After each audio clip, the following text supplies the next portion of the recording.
What's good, y'all? This your country cousin, Pete McCorvey, a.k.a. Peter Mac. Hey, man, get on up here, man. Kick your shoes off, pull you up one, and light you up one. You on the porch now. It's Pete McCorvey's Porch Talk. Let's do this.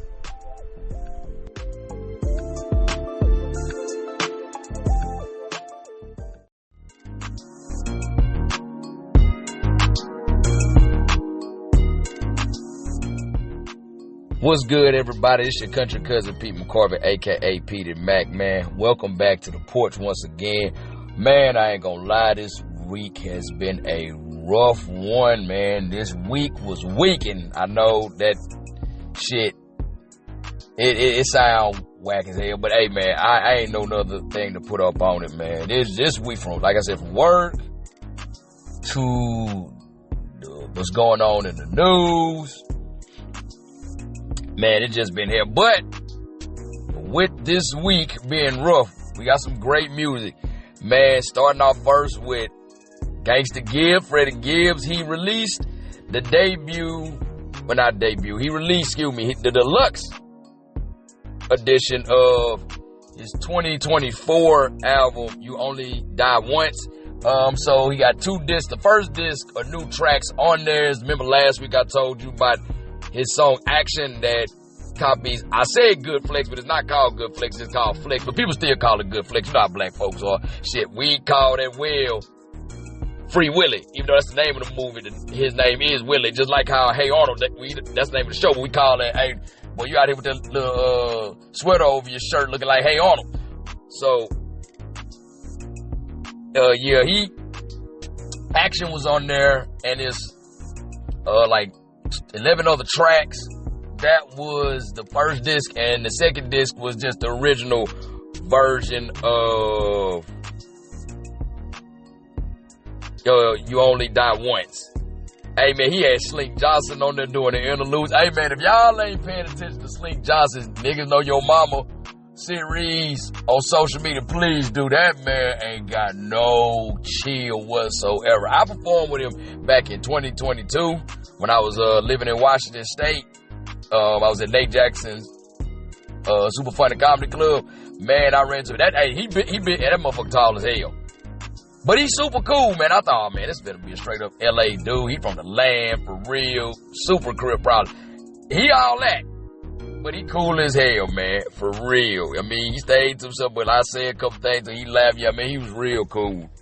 Good night, man. Another one. Hey, so this guy is slowly finna become one of my favorite rappers, especially I can see him moving up the ranks in that lifestyle rap subgenre, you know, with Larry June, Primo Rice, you know, Jay Worthy, Currency, all hell, YT, his joint Cruel Summer, smooth as hell. Hey, that Prom Night 89, that was my joint. Now, another person who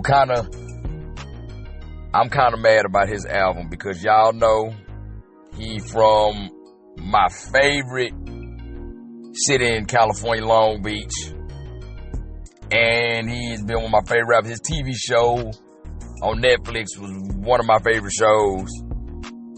But this album, it wasn't my cup of tea. I ain't gonna say it bad, it wasn't my cup of tea. That's Vince Staples' Crybaby.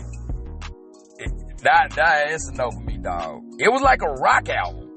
I was like, what is going on? Like, I don't know what's going on with Vince Staples right now. I mean, funny dude. Love funny, talented artist. He promotes a healthy lifestyle, straight edge lifestyle. And I love that. But I don't know, he's trying to change. Like I said, if you watch the second season of the Vince Staples show, you can see why it got canceled. Because the first season, like, oh, okay, it's like a West Coast version of Atlanta. I fuck with it, whoop de whoop. Second season came around, it was like, what in God's name is this? And even Netflix was like, yeah, no. This ain't what we got sold on. Yeah, we gonna go ahead and end this, dog. You know, just go on, clock out. Homie, we don't need you no more. And that hurt my heart. Because as soon as I saw, Vince Staples, I was like, yeah, no, not for me. Not saying it ain't artistic. It's just not my flow. It's not my vibe. Not a bad album, like musician-wise. But for me, it's not up there for me. Now coming out with a couple of songs. King Ali came out with a song Mesh. That was smooth vibe. Like y'all know how I say, you can lay on the couch or in a hammock, light your incense or light you up one, pull you up one, and just vibe. That's what Akeem Ali's Mesh was. And I'm noticing he doing a lot of, what is up with him in fabrics? I remember polyester and what it was, corduroy or something like that. He just is always that. Who needs to hook up? And they might have already, because Akeem Ali is from Mississippi. He needs to hook up with Dear Silence. I want to hear them two on a track together. I ain't gonna lie. The trifecta from Mississippi that I love on the track is Akeem Ali, Dear Silence, and Big Crit, who they've already worked together. Crit and Dear Silence. But I just want to hear all three of them on the track together. That'll be my ultimate Mississippi rap dream, man. And speaking of which, somebody who y'all know I love, like G-Funk and that Barry Mob music, I just got hip to this dude, Czar Nicholas. Czar Nicholas, excuse me, not Czar, Czar gotta see it again. Czar Nicholas, and he got a song called Yin. Boy, I thought I was listening to something from like Be Legit and E40 back in the day. And it came out late last year, but I knew I was going to like this song because I heard what I normally hear at the beginning of the track. And when I hear this at the beginning of the track, I know it's going to be fire. I did come in for the 808. When I heard that, I said, oh, shit.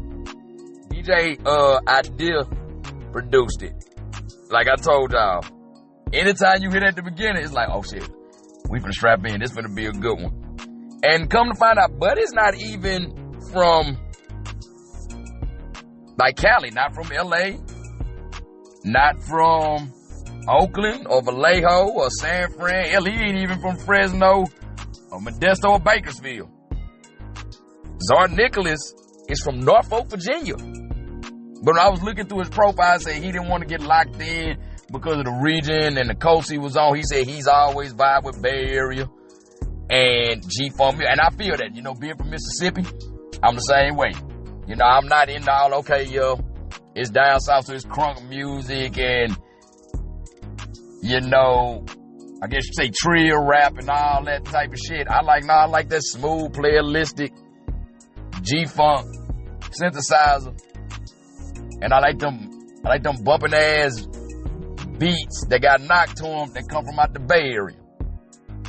So I definitely feel them on that shit, man. Hey, man, in the world of sports, the NBA Finals, hey, y'all, the Knicks up 2-0 on the Spurs. Knicks might do it.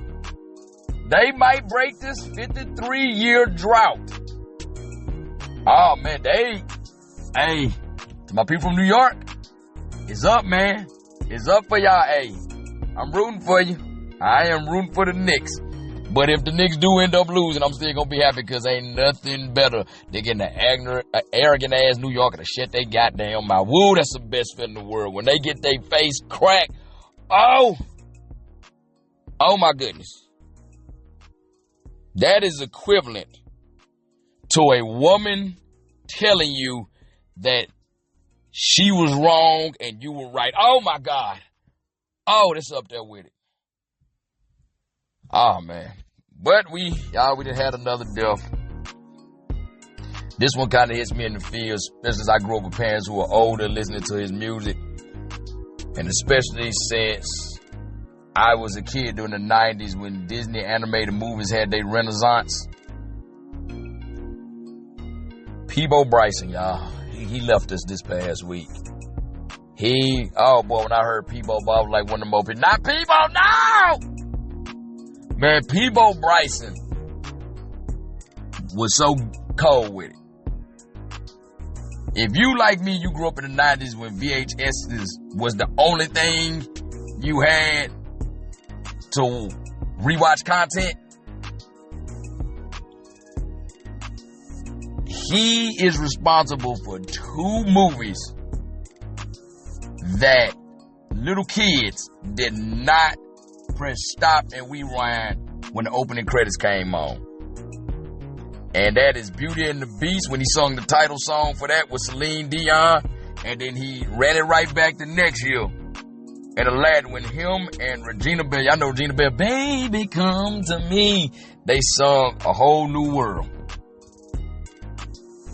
Man, it's gonna be, hey man, you know what? I might go back and watch Beauty and the Beast and Aladdin and just let them run on through. But you gotta be quick with your hand. Like, you know how, like, Disney Plus is. They're like, oh, there's credits on. You want to see? Yes, I do want to see the credits. Don't make that decision for me. Because I ain't gonna lie to y'all. When I found out people died, I went straight to YouTube, listened to Beauty and the Beast, and then I turned right back around and listened to A Whole New World. Disney knew what was up. Disney was like, oh shit, we need to run this back. Because I'm pretty sure, I know A Whole New World. I got some older family members and older friends of my family, like friends of my brothers, my cousins, they told me you could not go to a prom in like 1992, 1993 and not hear A Whole New World. And I think some middle school dances back in like 91, 92, you heard Beauty and the Beast though. But yeah, man, R.I.P. to Peebo Bryson, brother. Thank you for, you know, bringing black love to people and bringing magic when Disney finally got back in the game with animated movies in the early 90s. You will be missed, brother. And now in the news, now this story I'm hearing right here, I'm kind of like, I don't know how to feel about this, y'all. Cause the math ain't mathing. So apparently Teresa Randall, this bitch, she got thrown out of her house for smoking crack. Her boyfriend did it. Now I'm confused cause wasn't like last year or something, she was married to Father MC and he said she was beating on him. So, you know, where this came from? Like, I thought she was married to Father MC. Where all of a sudden, the boyfriend beat. And then, you know, I'm going to say this because it happens. I've been saying this to a lot of my friends lately. How do you get on crack? Like, so to me, let me break it down to you. So crack, like, really blew up. I'm talking about it became widespread in like 85. Because if you know the story of crack, you watch the documentaries or anything of that nature, you know that the reason crack took off in the hood is because it was a cheap form of cocaine. So people who lived in the hood who pretty much were poor was like, because cocaine was a rich person's drug. So they're like, wait a minute, we can get high like the rich people and for only like $5, $10? Oh, sign me up. And then they realize, oh, this shit is way more addictive than this shit in powder form. So I've always said this. Between 87 to 95, and 95 is really pushing it. Really, it's 87 to 93. I just, like, you know, I'd give it to 95, like, because you never know. But somebody could be out the loop, but they could have been locked up. But I always say this.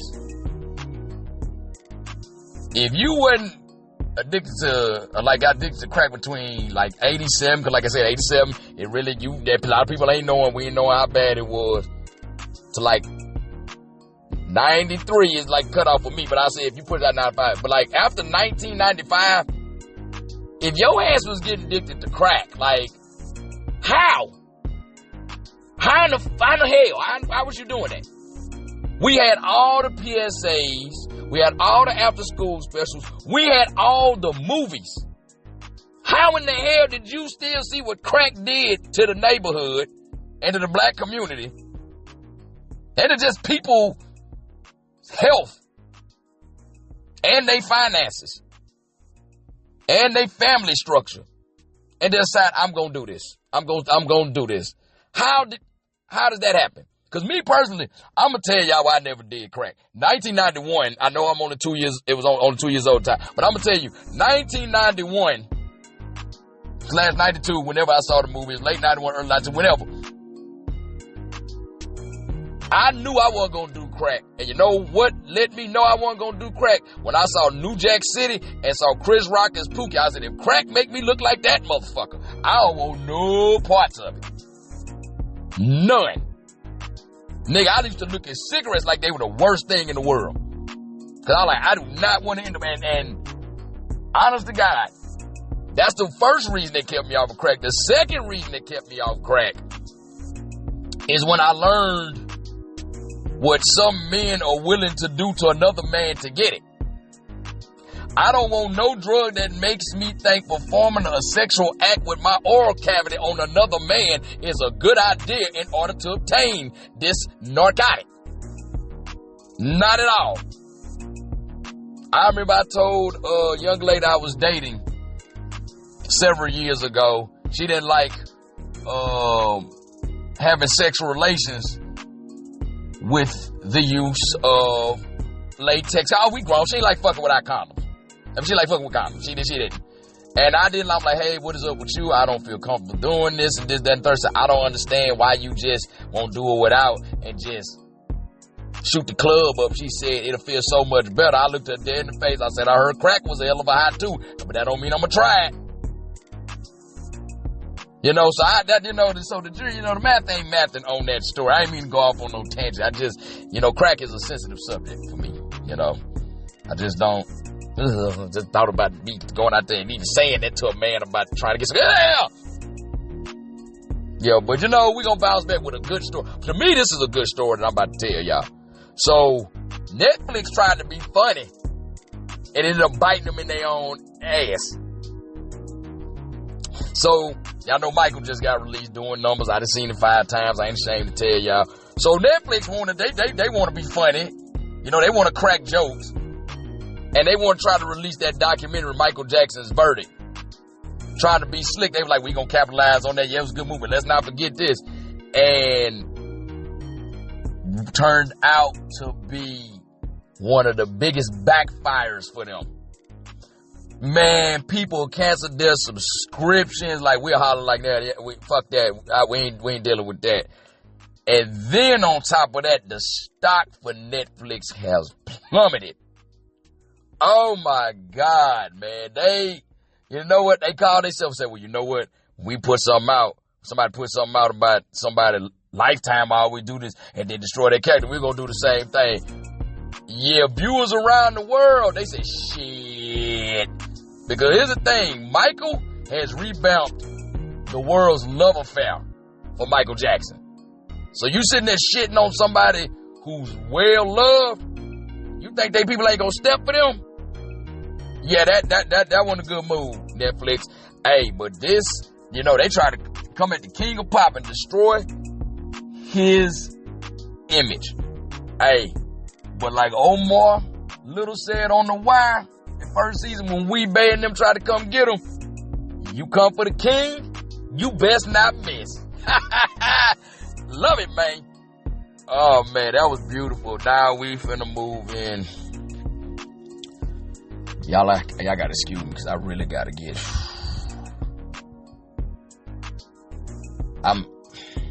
This right here is gonna piss me off. So, Asian gas station owner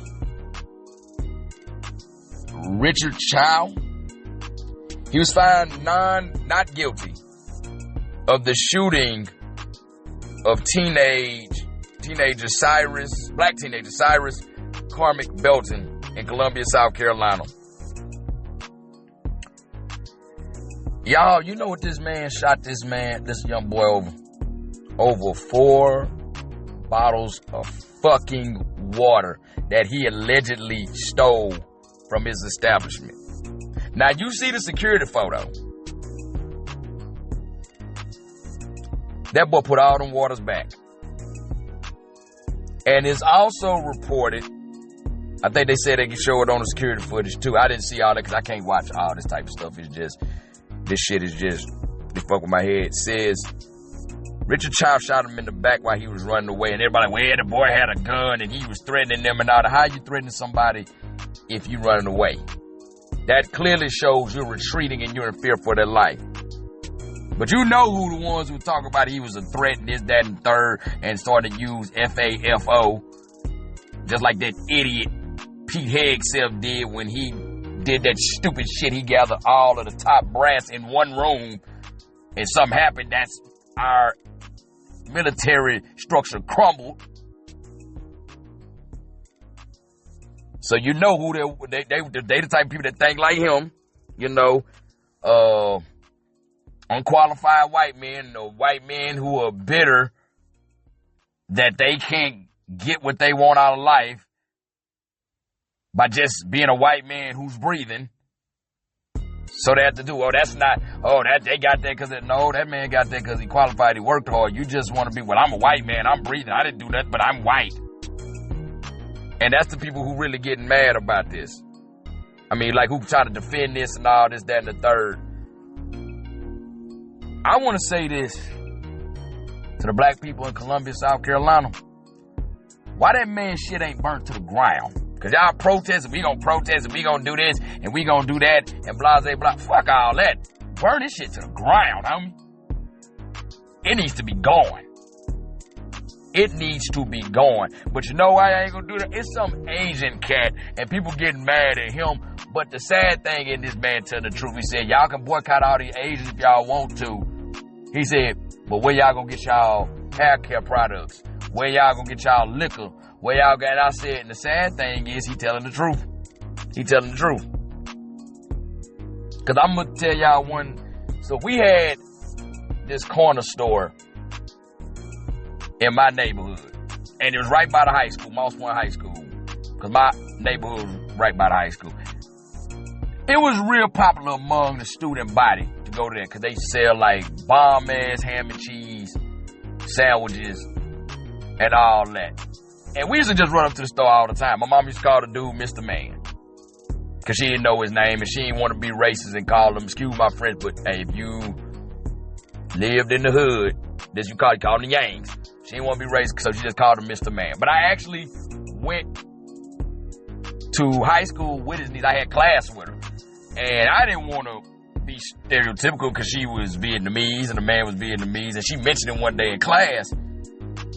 She said something about, I said, wait a minute, your uncle on that blue? So I said, yeah, you do. I said, what is your uncle's name? Because my mama just be calling him Mr. Man. I need to know his name. She told me his last name. I ain't going to say his last name. But if you know Vietnamese people, it's like the most common Vietnamese name for them. So come to that conclusion on your own devices.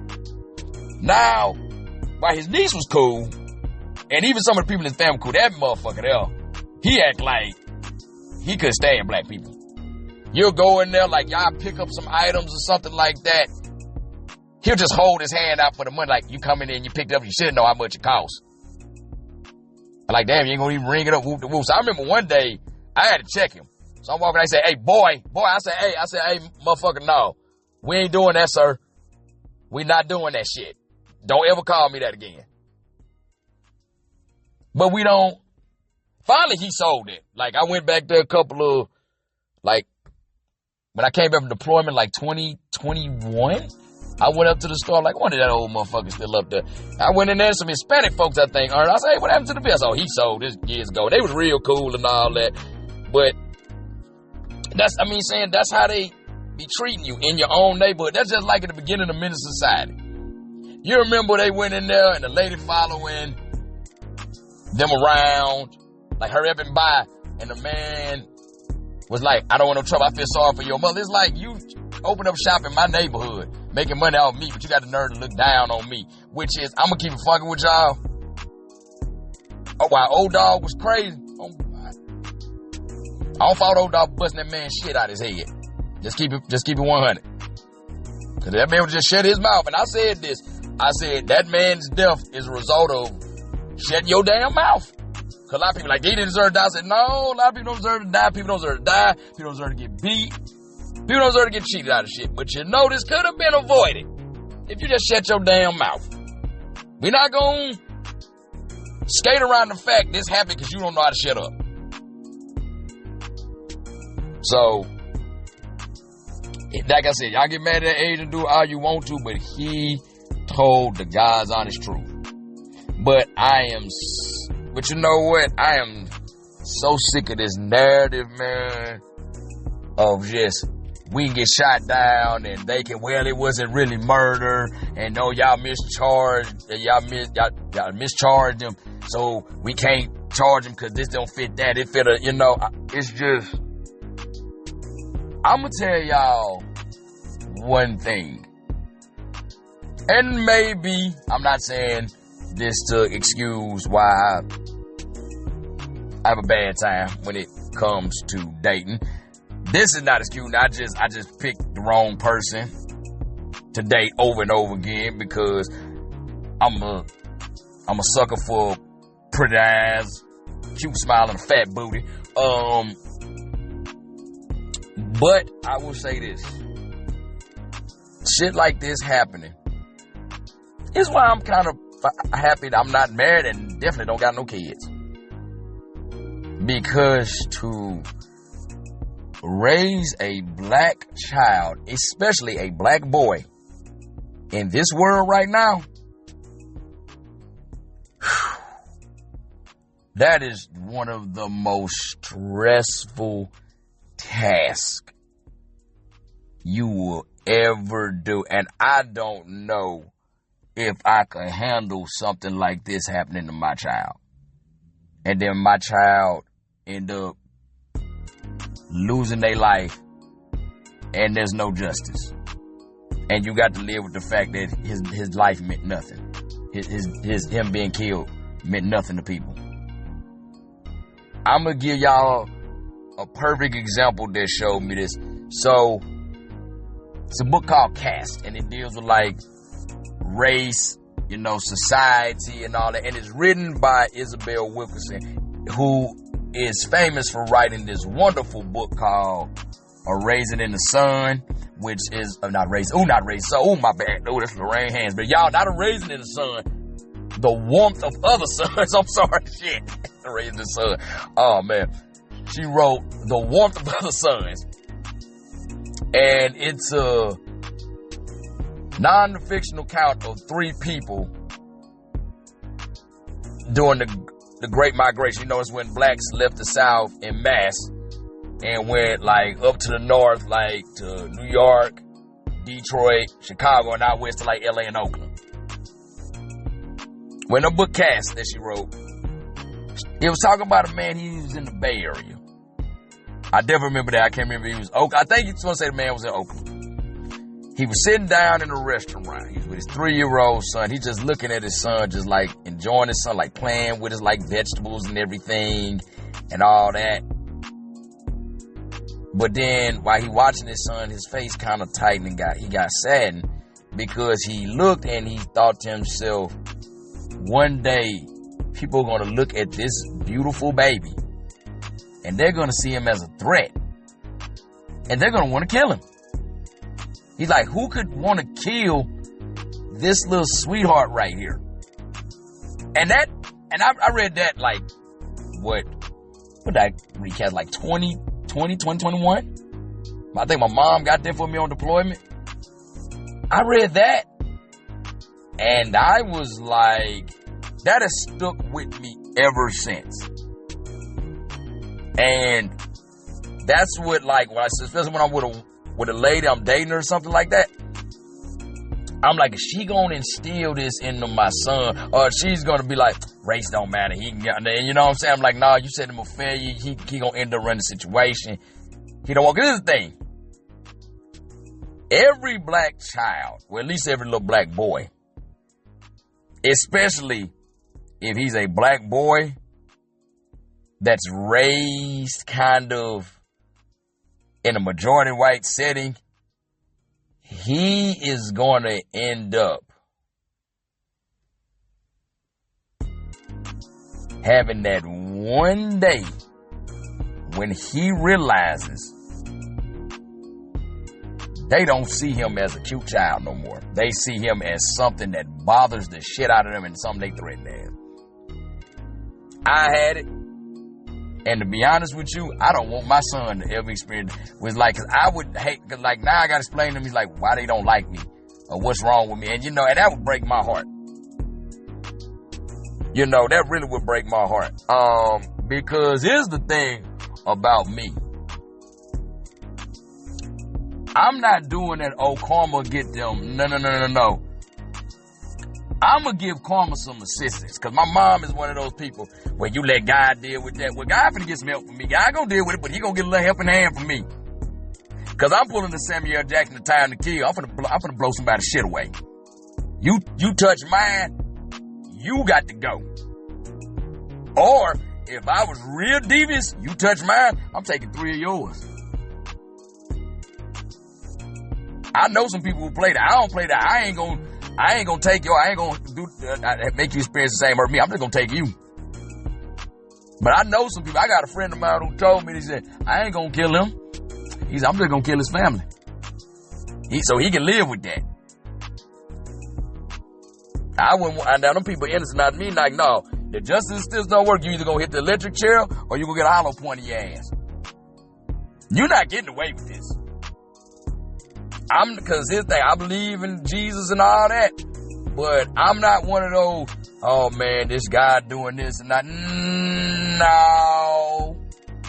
No, because some of my family members be like, well, God will take care of him. I said, how the hell do y'all think God works? Do you think God's still turning people to pillar of salt and all that? No, God don't do that. God lowers his heads of protection and let somebody who was influenced by the devil knock your shit loose. That's why when people who have done shitty shit to people, when they get killed, I'm not crying for them. Here's the thing, I don't wish that on them, but when it happens to them, like, hey man, you heard about such stuff, what happened? He got shot. You mean after he did all that? Yo, that's tragic. How the hell is that tragic? He put evil out into the world and it returned to him.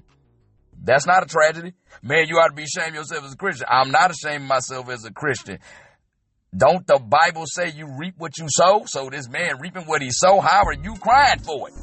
This is in the Bible. I don't, man, y'all be, know what I'm saying? I'm not one of those, I'm going to turn the other cheek and you can do that and then God, no. I'm going to give God a helping hand because here's the thing. I've always said this. The story of David and Goliath.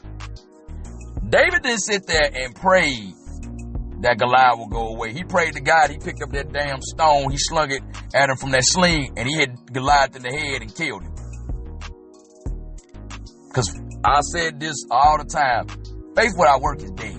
And that's where we got to pray that they get better. No, we going to pray and then we're like, okay, so now we got to pick up the guns. We got to go to war.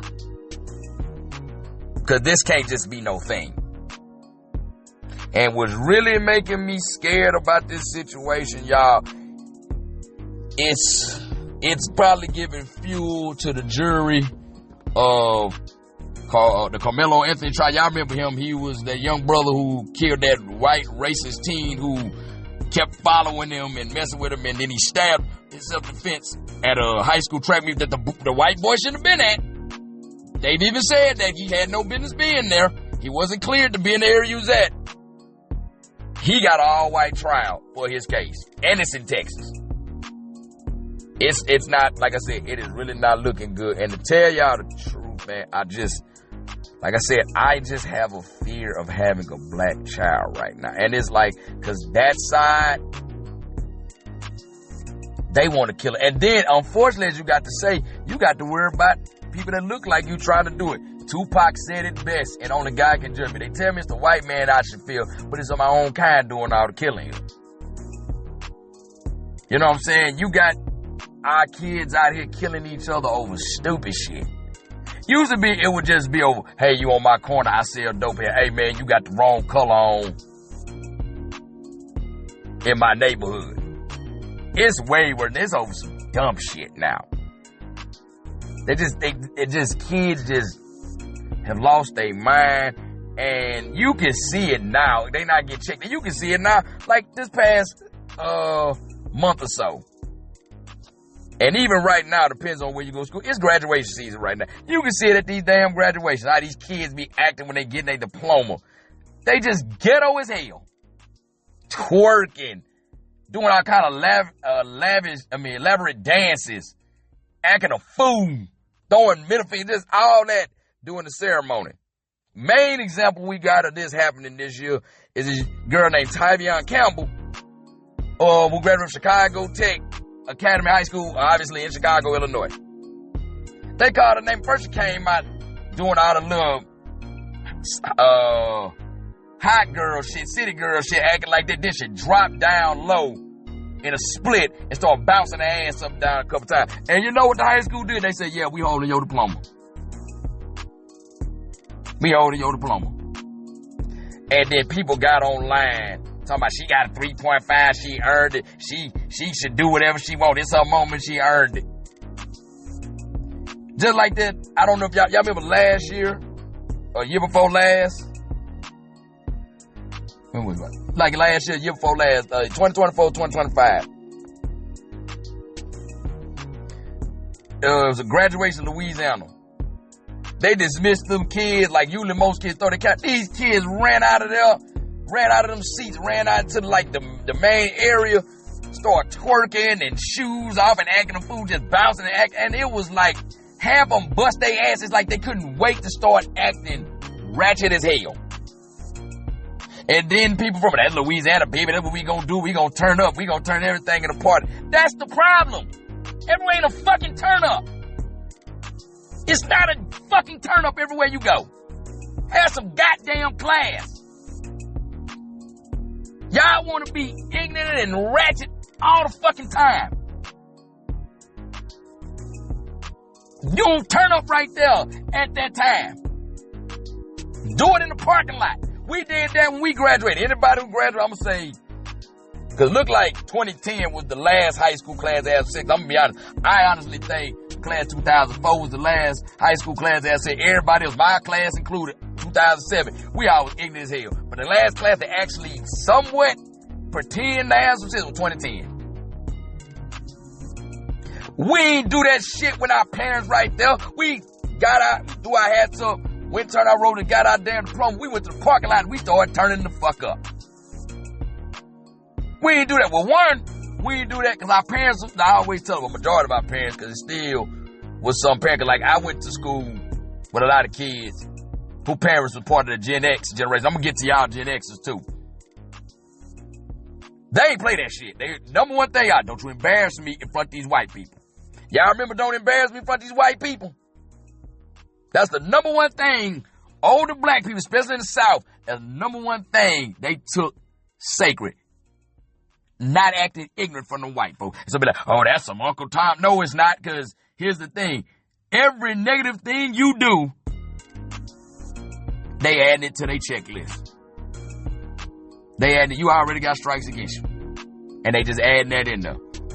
Like Papa Pope. Remember what Papa Pope told Olivia Pope on Scout? That's the only thing I love about that show was Papa Pope. Because like I said before, Olivia Pope was nothing but a goddamn Negro bed wench. I said what I said, argue with your bald head mammy.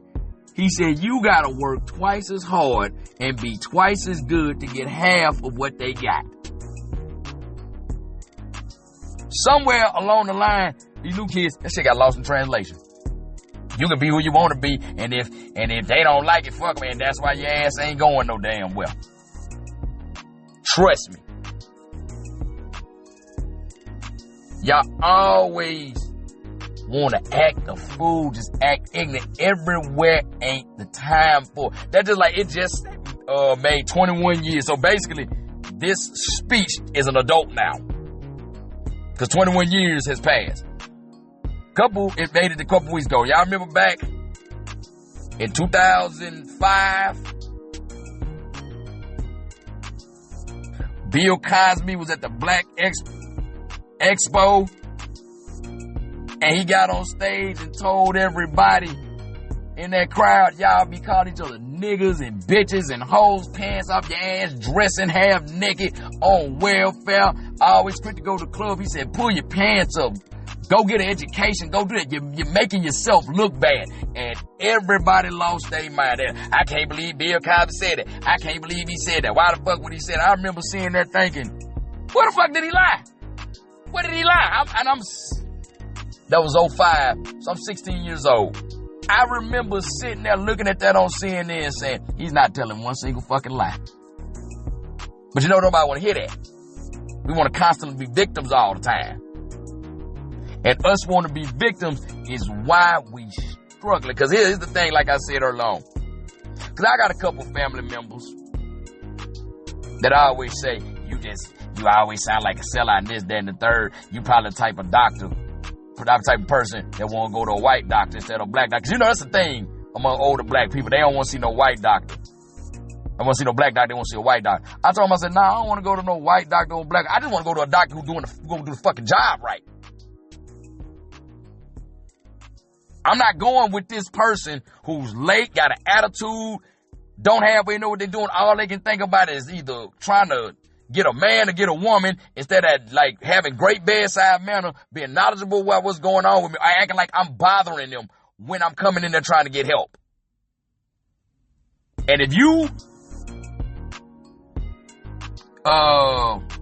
connect that with black people, you part of the fucking problem. You sad. That's sad. Cause I've always told people straight like this. Like when one of my friends, she's a business owner, and she was about as ratchet as they come.